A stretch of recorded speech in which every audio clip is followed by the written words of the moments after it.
5, 4, 3, 2, 1. Hey, everybody. It's Terry Luongo here, and it's Monday night. Okay, so I'm not over yet. I'm not over the excitement of Summit. And there's a lot of us on the line tonight that attended Summit, but we're back tonight because we just couldn't get enough. We want a little bit more of what we experienced. And so I decided to bring to you tonight some of the energy and some of the excitement to Summit by showcasing one of the speakers, Jen Grubb, who is a qualifying national marketing director in our organization, because she took everybody's breath away with her program on social media. And I have a lot to learn about social media, guys. I really, really do, but I'm excited to learn.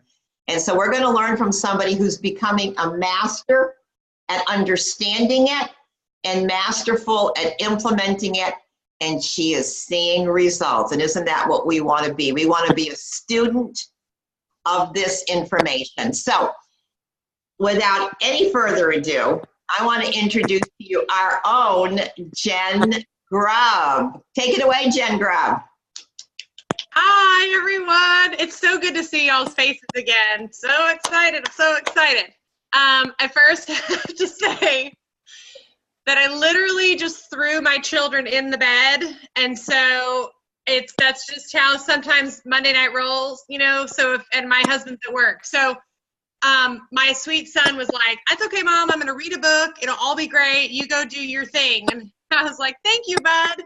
But, you know, there might be a head that pops in every now and again. But I am still, I feel like I have all this energy coming from, is there feedback on me? Yeah, there is feedback on you, honey. Is that better? Try it again.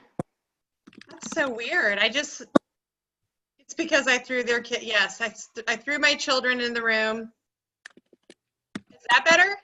That sounded better. Let's see what happens. I think everybody's muted too. Okay, well, okay, I could kind of hear myself, but is there still some? I turned my volume down. Can you hear me okay now? Oh gosh, I'm seeing no's. I feel terrible. I don't know why.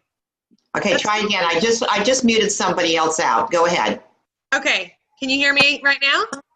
Yeah, but there's still feedback. Oh my goodness. Let's see. What about that? Oh, that sounds better. Is that better? Yes. No. Okay, is that better? All right. Oh my God, this is hilarious. This did not happen on Saturday. Can you hear me now? I can hear you. Jamie's face looks terrible. So that's she'll be honest with me. I don't know why. Maybe it's my computer.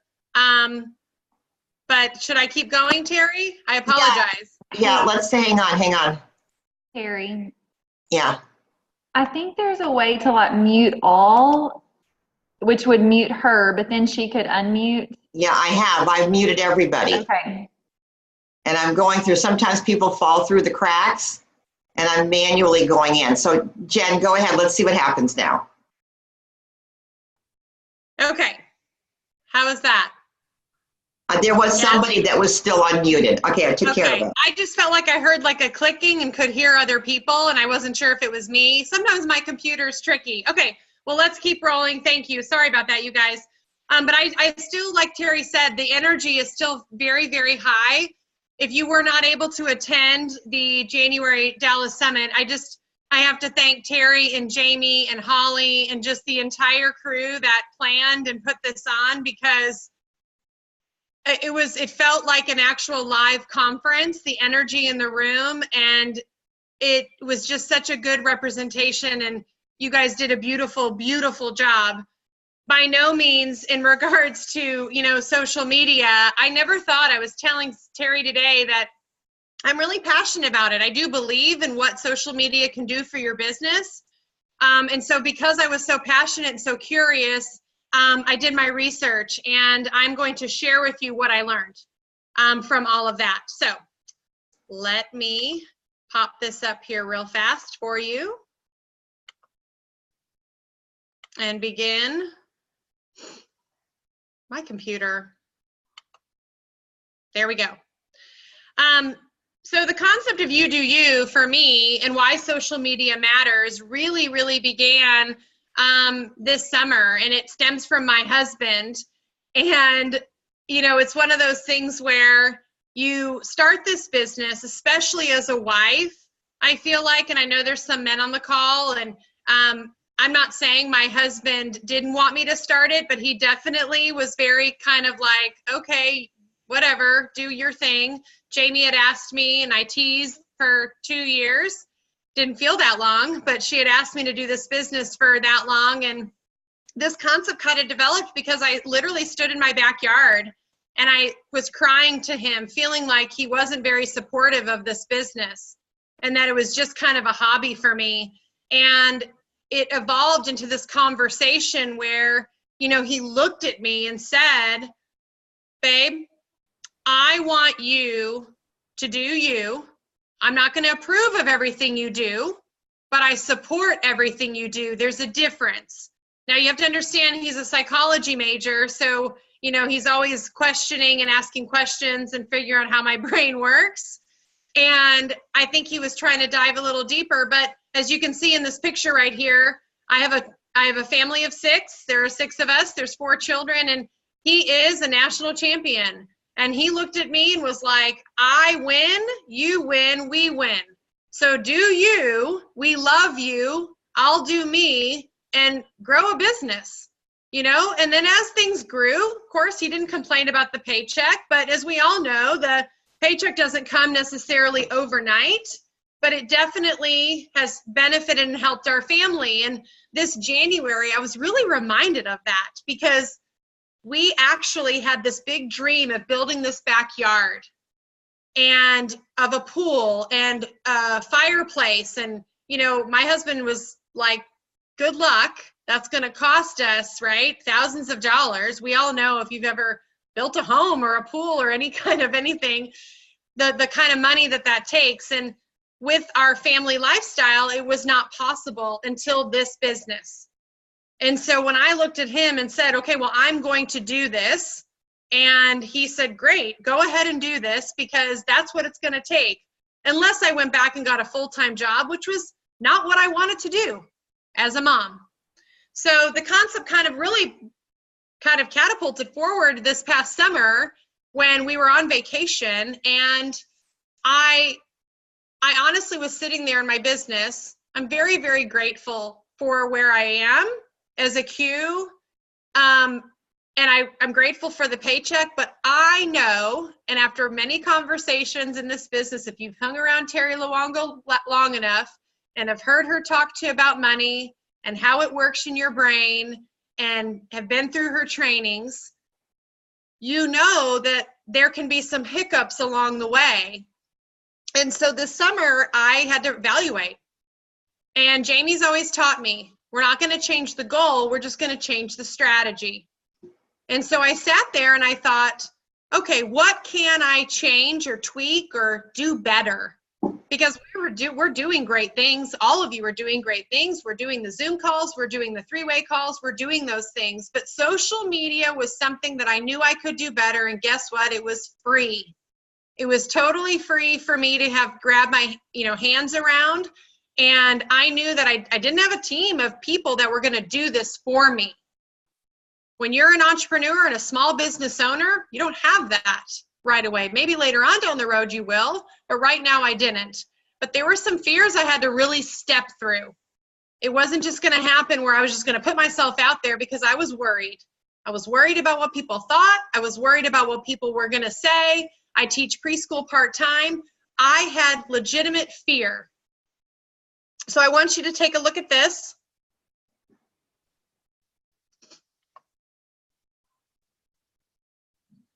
And this is, there we go.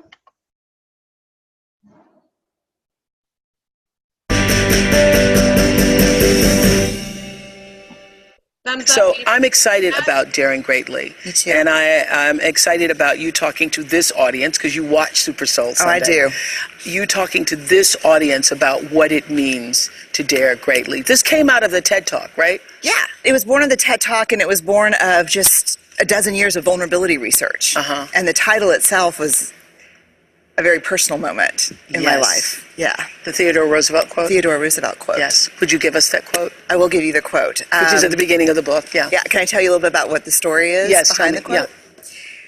I had done TED, and I was everywhere all of a sudden for the first time.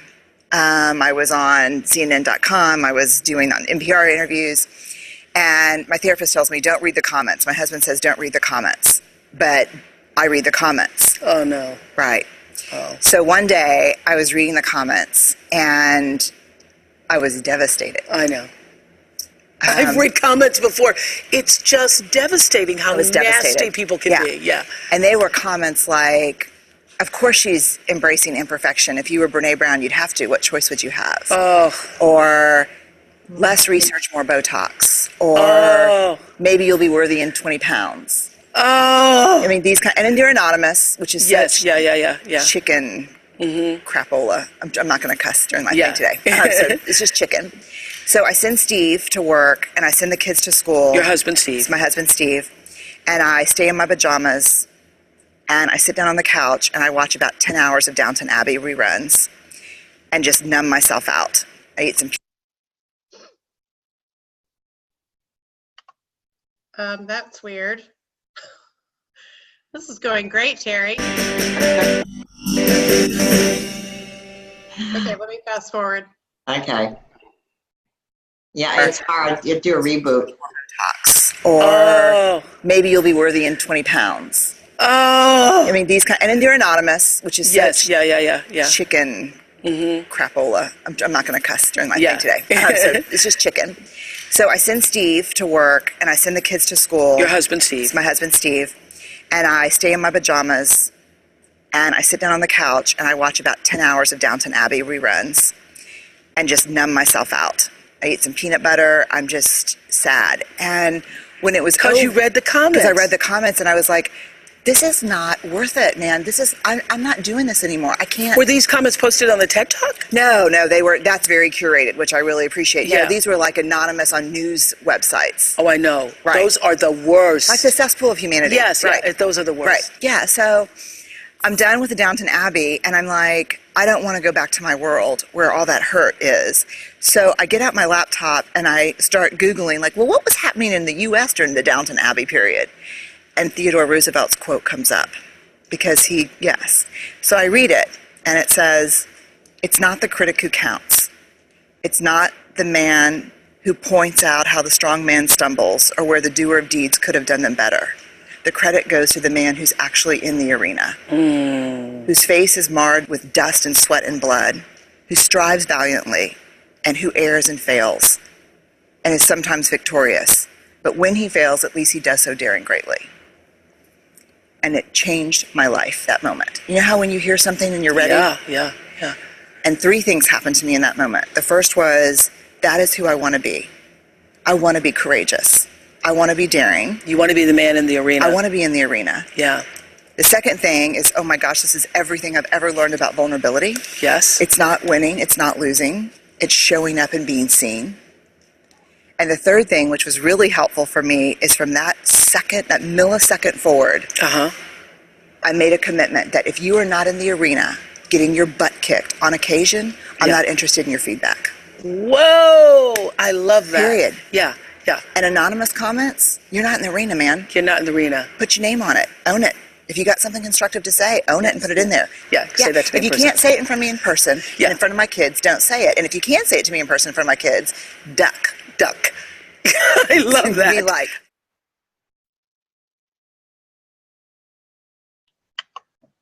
So I'll pause that so that doesn't necessarily play, but I almost get teary-eyed watching that because that was me. I used to kind of shut down because someone made a comment about what I was doing, or they didn't approve, family members, friends, people. When I was truly just sharing something as a cancer survivor that literally helped to save my life.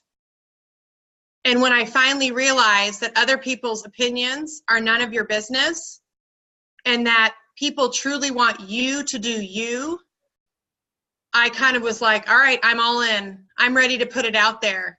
No makeup, anxiety, fear, whatever that is. I was ready because guess what? That's what people relate to. They relate to that. And unfortunately, we live in a day and age where everybody's online, everybody's on social media, everybody's on their phone. And you know, my son came home today, and I have to tell this story because it starts to kind of bleed into your house and into your family when you start to carry yourself a certain way and the way you speak to your children. So this business, it wasn't even so much about me as also the kind of mom I wanted to be. He came home, he's a huge Michael Jackson fan, and if you were to see the shirt he wore today, it has Michael Jackson faces all over it. And he's a very unique child, an old soul. And what happened was that he got this for Christmas, and he this morning said to me, Mom, what if people make fun of my sweatshirt today? But he loves it. And I said, who cares? Do you want to wear it? Do you love it? And he said, yes, I do. But what if people ask me? Because Michael Jackson, as we all know, his face has changed throughout the years. And there was literally a big evolution of faces all over. And I said, Bud, remember, what do I say? And he's like, you do you. I know. And I said, hey, but you've got to be comfortable. So I'm going to leave that up to you. He walked out the door with it on. Came home from school, and he stood here, and I said, how was your day? It was so great. Did you guys have just the best day ever? And he said, hey, Mom, guess what? One person in 5th grade made a comment, and his opinion doesn't matter. And I said, you're right, it doesn't. And we're not going to focus on that. And he said, no. And I said, and it's really none of your business. He goes, it isn't. It's so, Mom, it's just so freeing. And I said, you're right, it is. And so just know that all of these things that you're working through in these fears, they bleed out into your business, into your family, into your children, and into everybody around you, where it almost evokes this confidence in yourself that you truly don't care, because the only people's opinions that matter to me are all of you, my sidelines, because you're in the arena with me. And Jamie Cantrell and Terry, when they tell me and they give me that, you know, that push and that nudge, and they give me that, you know, criticism and tell me we think you can move better, that's the opinion that I care about, because they're in the arena with me. So when they're telling me, show up, Jen, show up on social media, speak your, you know, use your voice, share your story, I listen. That's who I listen to, not the person that's worried about, oh, do you think you need to share all of that? You know, do you think so? You've got to step through that before you can really, and I'm not saying it's going to happen overnight, but I want you to seriously think about doing you and putting yourself out there. That's who people want to see, and that's who they love. And everything else doesn't matter. I have a child staring at me. You're so cute. So we're going to dive into Facebook and Instagram, and hopefully you guys can see this. Hopefully you're on a computer and you can kind of see a little bit about what I do. But once again, you do you and you make it your own. Facebook is an opportunity to really kind of show stories and about your life and what you're doing. And there's a lot more words on Facebook.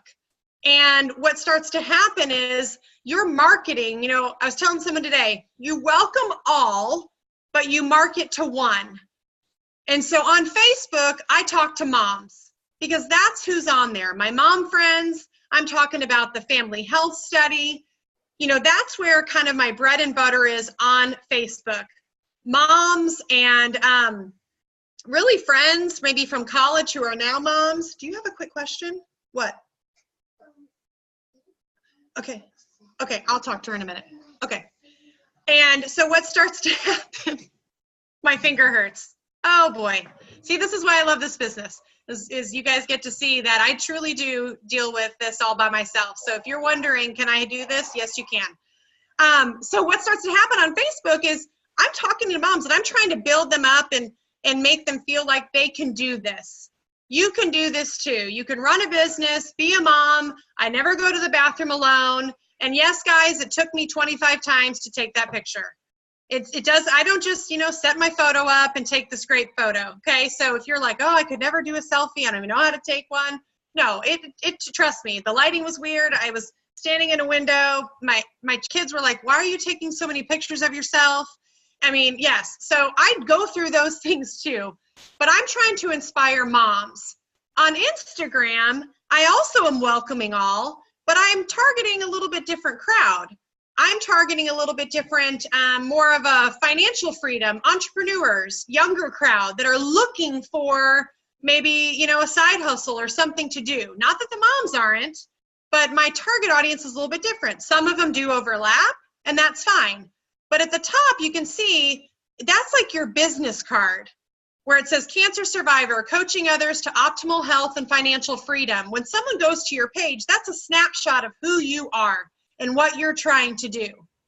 I have a little bit of a before and after going on there because I learned through all of my trainings and research that because Instagram is so picture heavy, which I love, like I'm so drawn to someone's beautiful Instagram page. I'm curious about what they do when they have beautiful pictures and quotes, and I'm very drawn to that. So on the left side, it wasn't bad. However, I realized it was just kind of a mess. There was no flow to it. It wasn't pretty. They weren't ugly, but it just didn't flow how I wanted it to flow. And so if someone were to look at that, you have to say, when they look at your page, are they going to go, yes, I want to check out what she's doing or what he's doing or what they are doing if you're a team or whatever, I want to check them out. Or are they just going to kind of follow you, look at you, and then unfollow you? Because trust me, it happens. People can follow you and unfollow you in the very same day. So how are you bringing value to those people? Now, the difference too is that Facebook's got about 2.2 billion users on it, which is great. There's a lot of people on Facebook. Instagram only has about 800 million, I would say, a month, which is still a lot of people. You're probably like, whoa, but there's more engagement. People tend to engage more in Instagram. And so what you're trying to do is build your following one by one, right? So you're welcoming all, but you're marketing to one based on what social media platform you're on. Then you're trying to build it one by one. Nobody, well, I won't say nobody, the very few build a following of thousands upon thousands overnight. You can ask anyone, Justin Timberlake, whoever it is. He didn't just set up an account and all of a sudden he had millions of followers. It's a process. Brendan Burchard will tell you that. Rachel Hollis, an entrepreneur as well, mostly. It took time, you guys, by building it one-on-one and adding value to those dedicated fans. Are you engaging with these dedicated people that have said, yes, they want to follow you, and then how are you bringing value to them so they stay? And then so they stay and they engage with you, and then you can start that conversation. We'll talk about the follow-up in a minute. But you're looking to build communities that are people that are following you, not only for Juice Plus, but for your team and for what you stand for. Some of you are fitness instructors. Some of you do way more than just Juice Plus, and that's great. So you've got to figure out who are you marketing and where you want to go from there and do you. And don't freeze up about it. Some of you are like, well, I don't even know where to start. I don't know who I am. Take some time to think about it, but then dive in quickly. Don't wait too long. I think some of us freeze up. The difference between me and someone who maybe has not started or started and gave up, or, it really is the fact that you're fearful or you've frozen because you just don't know what to do. Start to follow someone else and model and kind of copy what they're doing. That's the best way to start. That's how I started. I didn't just wake up one day and decide, I did my research and I watched people. I still watch people who do it well. That may not be me for you, but follow someone that you can relate to that does it well and start. Don't just sit there and think about it for a month. Start it tonight. Think, I'm going to do my first post tonight and I'm going to get it going. I heard this the other day too. 10 to 13, it takes like exposures, I don't know, 10 to 13 exposures. You know, they used to say, I read the other day, it takes 17 exposures now for people to really resonate any kind of content. Okay? So when you're thinking about it, there's an algorithm to Facebook and Instagram. So if you've been targeting yourself to, you know, your neighbor down the street, Sarah, whoever, and you have maybe shared it with her, but now you really want her to see what you're doing so you can engage more in conversation and bring value to her so that she eventually will say, hey, I've been watching you. We all have had that, right? I've been watching you, what you're doing. Sarah may not see your post because of the algorithm for many weeks if you're only posting once a week. I mean, it's got to be a consistent posting for her to see it and to get 17 exposures. It's fine. She's fine. So I need you to understand that someone may not even be seeing your post every day. And so you've got to kind of dig a little bit deeper and realize that, okay, how can I target her? Maybe you send her a message and ask her to take a look at something. You know, maybe you like something on her page, you know, and comment and, you know, share something, you know, not Juice Plus related so that she likes that. Maybe she likes, you know, cooking or something. I mean, you got to start kind of thinking about who you're trying to attract. And then really, you have to realize that you are not necessarily an expert in social media and you don't have to be. I don't consider myself necessarily an expert. I'm just passionate about it. And I'm passionate about building a community and a tribe. That's really what I'm an expert in. I'm an expert in me and building this community. This is just a tool that's going to help the world and more people see it. So take a deeper look at your Facebook and your Instagram, and then obviously, you know, we can talk more there when it gets to it. Follow-up. This is huge. We hear about this all the time. Fortune is in the follow-up, and this came straight from Mission Driven Model, you guys. Take a look at Mission Driven Model, but what I love the most, and this is great verbiage, first of all, make it your own. I heard one time a rep say, I had a friend literally say to me, are you feeling okay? You sound weird. Because it wasn't actually how she would talk.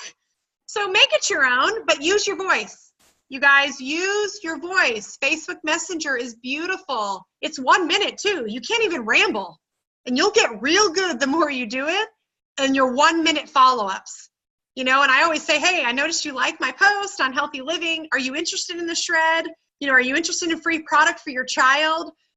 Just wanted to kind of touch base and let you know that that's available. I noticed you commented on it, or whatever that is. Say it how you would say it, because I probably would never say, how are you staying healthy these days? People would look at me like I was crazy. Some of you, that might be your words, but that is not exactly me. So tweak it a little bit where you can ask people, you know, hey, what do you do for your health? That's probably what I would say.